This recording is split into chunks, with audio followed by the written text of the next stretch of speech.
This is Mexico in the TV show Breaking Bad. This is Mexico in real life.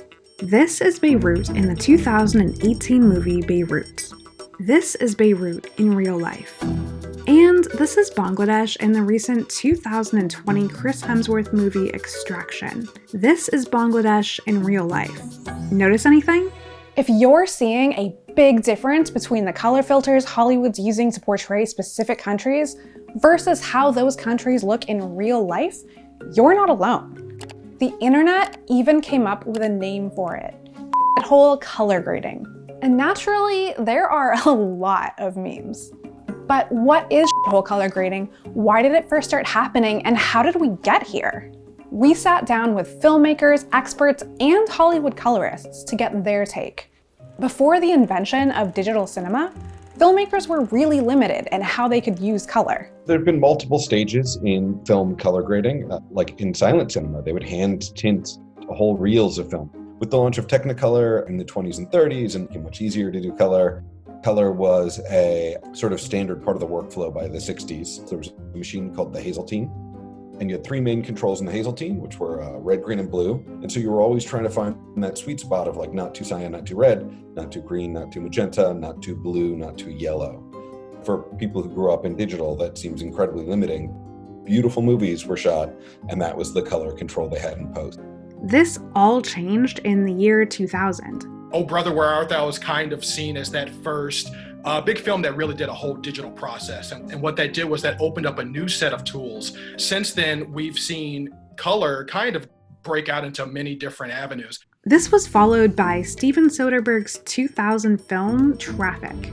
Soderbergh wanted a clear visual cue to tell you which story you're following. So he used different color techniques for each of the three stories. One is blue, one is this kind of washed out white, and the third, which is a story in Mexico, is orange and hot. I don't think it was inherently meant to be offensive to everybody. I think it was just kind of breaking down a simple way of showing an area and very easily on film without them having to describe it in the narrative. Problem is, it got a lot easier, a lot faster to do that. As digital filmmaking and digital editing became more common, you effectively could move sliders around and give any footage you have almost any look you want. Films now use what are called LUTs, or digital lookup tables, to apply an endless amount of film stock looks over footage. Think of them like really fancy Instagram filters. But along with those new creative choices came some serious problems. One was the way that we approached ourselves as Americans in other countries, and specifically how we used color to tell that story.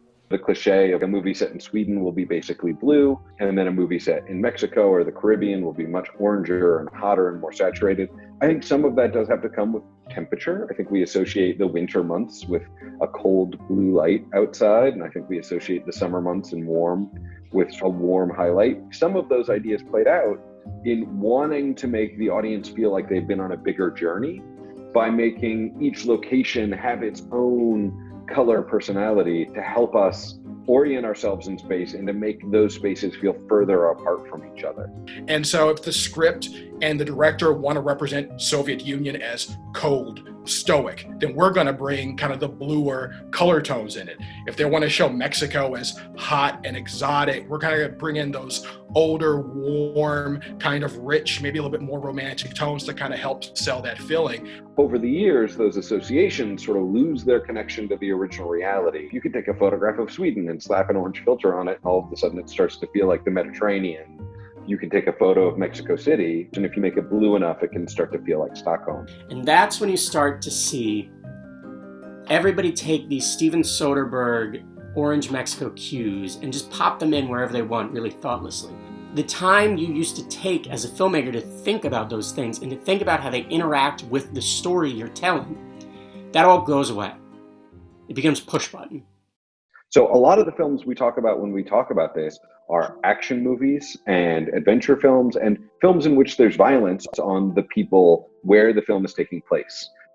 After Traffic 2001, you get Black Hawk Down. Black Hawk Down is a war movie in Mogadishu in Somalia. All the interiors with the Americans in their bases are this cold blue. All the exteriors in Africa are this washed out, really high contrast, gritty look. What happens when you take footage of black skin and turn the contrast really high?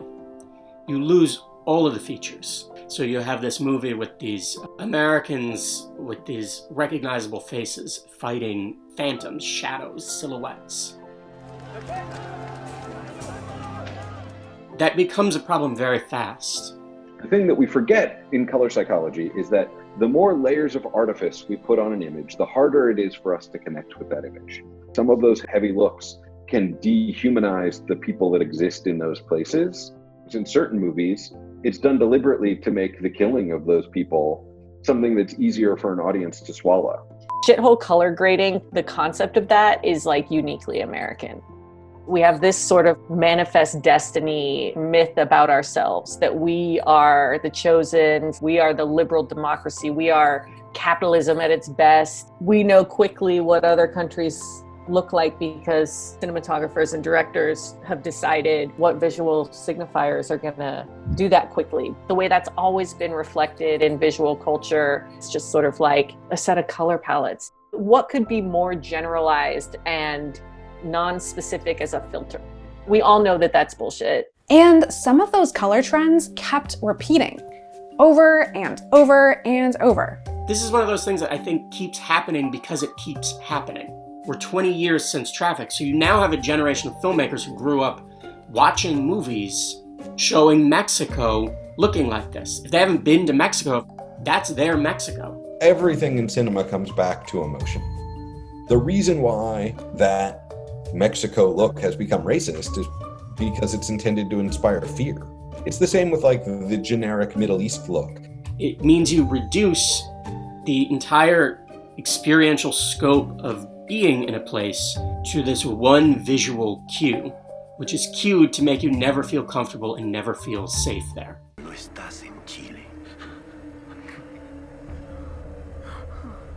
But people are finally taking notice. Hollywood thinks they're being really smart and really sneaky about how they're depicting all these different countries, but people catch on. Viewers are much more intelligent, much more perceptive and sort of meticulous about this stuff than they used to be 20 years ago, 10 years ago, 5 years ago even. The tools have opened up. You know, you get people that are on Instagram now doing their own photo editing. They're seeing different ways of how these effects play on their skin.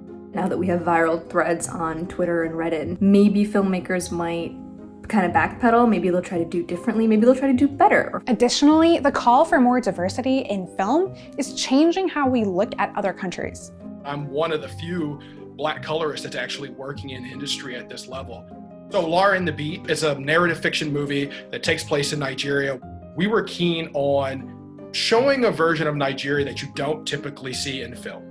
I want to see more representation behind the camera. People are ready to talk about it. It reflects a change in how we look at each other and people of color being the authors of their own stories. The act and work of doing color correction is not like a sacred mystic art. It's something that someone can sit down and if they're really interested in it, the tools are available for them to play with it and to learn it.